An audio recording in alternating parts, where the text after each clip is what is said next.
Why did you set this place up? After we were carjacked, actually. We were carjacked and they shot at us.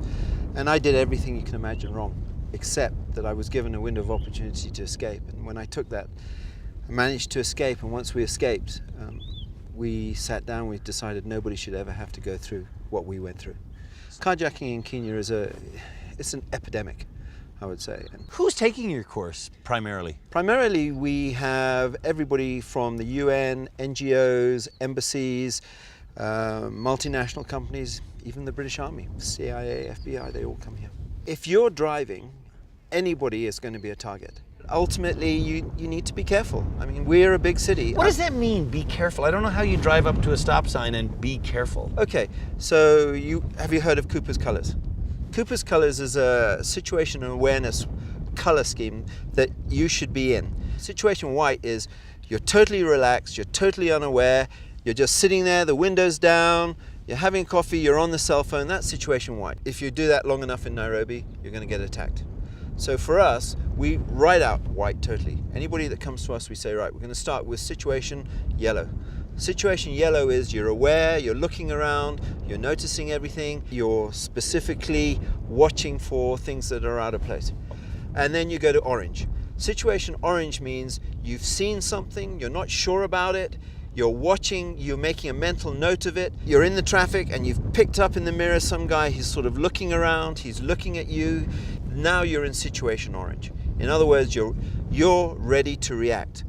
So when you reach that level of suspicion, yellow, you're aware, you see that guy, he does something strange like put his hand inside his jacket in a way that makes you believe that perhaps he's going for a gun. Because 99 times out of 100, he's going to reach a box of Kleenex or a cell phone. But what do you do when you see that happen? Do you go right then? Yeah. You split every time? Yeah, that's every time. You have to be aware of what's going on. The chances are that if you don't, sooner or later, you're going to get caught out. Now it's time for fight or flight.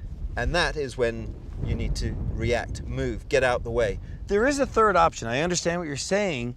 It's time for fight or flight, but there's also just be calm and cooperate, is there not? Without a doubt. If you are in a situation where the weapon is pointing at your window, this is not a time to escape, because at that close range, a handgun is extremely accurate and extremely effective. This is cooperate, give up. Give them anything they want. If they want your phone, give it to them. If they want you to move out, take the car, give it to them. Whatever you do in a situation like that, you don't put up any resistance. Most attacks, 90% of all attacks happen at a gate. Is that right? Yes. Because what happens? You got to stop. You got to stop. And there's nowhere to go forward. Nowhere to go. You're in drive, you're in first gear. Anytime you stop outside a gate, you hand control over to somebody else. And that's a no-no. Are all carjackings in Nairobi preventable? That's a tough question. No, I don't think they are. I think there are some situations where you're totally caught out, where you're unable to do anything about it. For example, if you're attacked at a gated community and you've already gone through the gate and there's nowhere else for you to go, you can't turn around. The gated communities are dead ends, things like that. So you can be locked inside a gated community? Yeah, you can be. Surrender. Wow. Okay, I don't like the sounds of this, but... It's going to be fun. Yeah, show me how this is done.